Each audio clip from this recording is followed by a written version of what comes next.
The USS Franklin Roosevelt floated in dry dock under a grey dawn sky, its steel hull silent except for the echo of boots on the deck and the hum of worried voices in the engine room far below. For weeks, the destroyer's main propulsion system had been dead. Dozens of Navy engineers in crisp coveralls worked under harsh fluorescent lights, their faces shadowed by tension and oil smudges. Charts littered folding tables.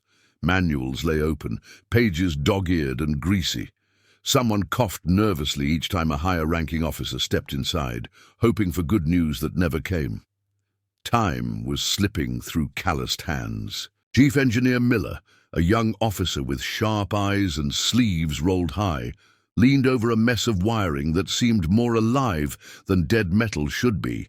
His team had tested every fuse, traced every pipe, swapped every coil they could find. But the Roosevelt remained stubborn, its massive turbines refusing to turn over. Each failed test burned hours they didn't have. Word spread fast up the chain of command. By the time the Admiral came down from his office to see the ghost ship for himself, the frustration was painted across every worried face. He watched from the catwalk, expression carved from granite. Admiral Ross wasn't known for shouting or threats. He didn't need to. The men felt the weight of his silence more than any words. He listened patiently as Miller explained the diagnostics again, pointing at a flickering panel and a cluster of replacement parts waiting in crates. The Admiral nodded once and asked the question everyone dreaded. "What's your plan now?" Miller swallowed, the edge in his voice dulled by exhaustion. He said they could fly in more experts, maybe even bring in a contractor from the private sector, but even then, they'd need weeks they didn't have. The Admiral's cold eyes narrowed. He asked if they'd called him yet. The room fell even quieter. A junior ensign shifted uncomfortably near the bulkhead and cleared his throat. No, sir, nobody had asked him yet. They thought he wouldn't come back. The Admiral's stare drifted across the room and settled on a dented brass plaque near the entrance. Commander Jack Dalton, Chief Engineer, 1989-2009. Some of the new kids barely knew the name, except from stories told in the mess hall late at night. Tales about the man who could hear engines talk when everyone else only heard noise. The Admiral didn't speak again, just turned and left the engine room in heavy silence. By the next sunrise, a battered Navy van rolled through the main gate and rattled past security. An old figure stepped out into the salt air, coveralls faded and boots scuffed from years in shipyards and fishing docks up the Maine coast. Jack Dalton looked smaller than the legend they'd built around him, his hair thinner and his shoulders less square, but his eyes still carried the spark that once made him famous across the fleet. He paused by the Roosevelt's towering hull, ran a palm along the cold metal, and let out a low whistle like greeting an old friend who'd fallen sick. He climbed the gangway without looking back. Down in the engine room, younger officers froze when he entered. Jack ignored the stares, brushing past their neatly ironed sleeves with his old tool bag banging against his knee. He found Miller standing over a spread of half-disassembled valves, looking too tired to be embarrassed by his failure.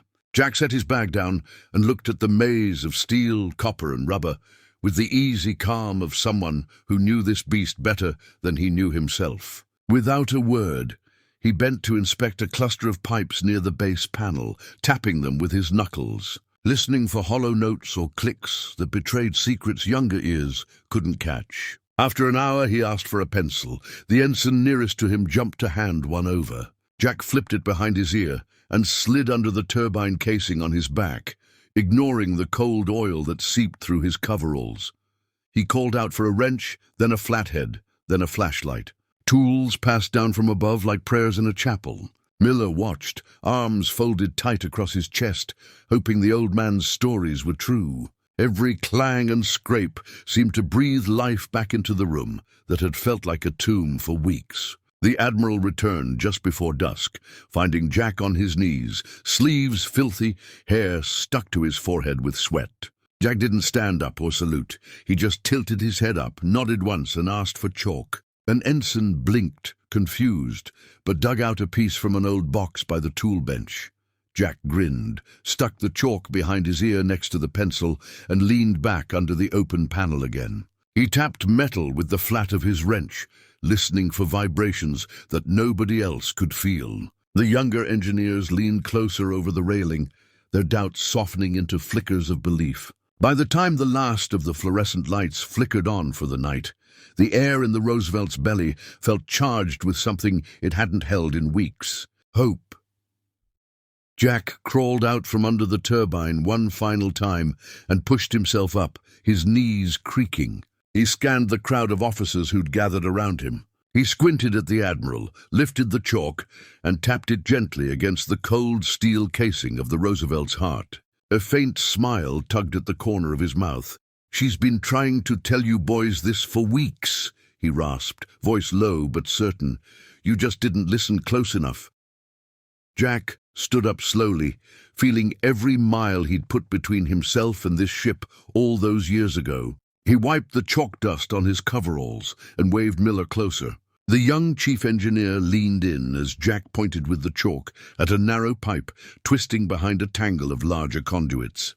"This bleed valve right here," Jack said, tapping it twice for emphasis. "She's stuck half shut. You've got fuel backflow starving the turbine. You keep swapping coils and sensors, but this old girl's just choking herself to sleep."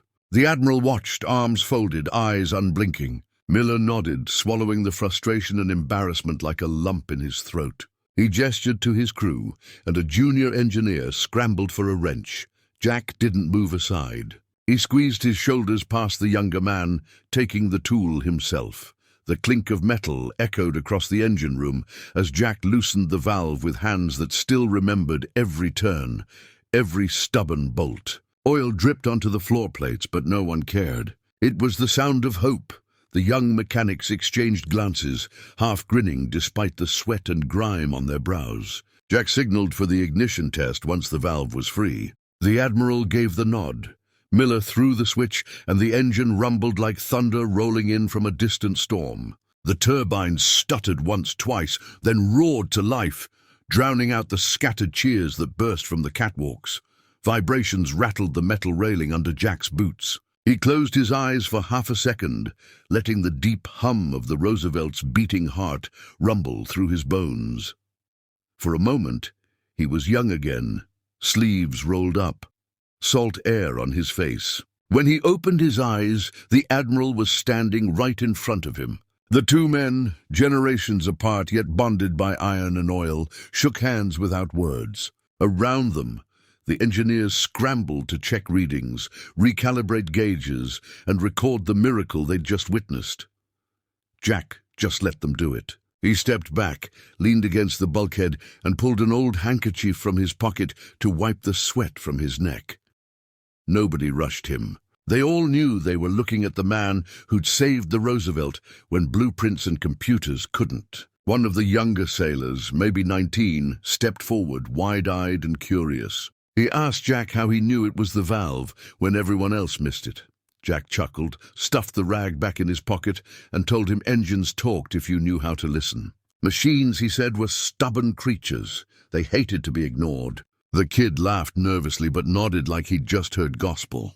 The Admiral caught the exchange and cracked the faintest grin. He liked seeing the old knowledge pass like torchlight to a new generation. As the last checks finished and the turbines settled into a steady rumble, the crew slowly filtered out, exhausted but grinning. Miller stayed behind, pulling Jack aside near the hatch.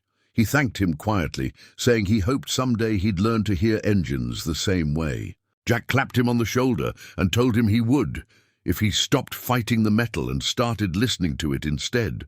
He left the younger man standing there, staring at the newly humming panels with a respect deeper than any salute could offer. Outside, Jack walked alone down the gangway under the first sweep of night stars. The shipyard felt bigger than he remembered, but the salt air still smelled like home. At the end of the pier, the Admiral stood waiting, coat draped over his arm, hands clasped behind his back. They didn't talk about medals or pay. They didn't need to. The Admiral just thanked him the only way he knew how, with a firm handshake and a silent promise that the Roosevelt would sail again. Jack gave him a nod, eyes soft but proud. Jack tossed his tool bag onto the passenger seat of the old Navy van and slipped behind the wheel. He turned the key, feeling the vibration under his hands as the battered engine caught on the first try. He looked back once at the Roosevelt silhouette under the yard lights, turbines purring steady, steam rising from her stacks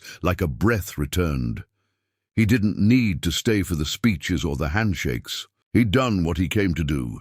He drove out through the base gate just as the night swallowed the last echoes of his legend, the engine's hum whispering home.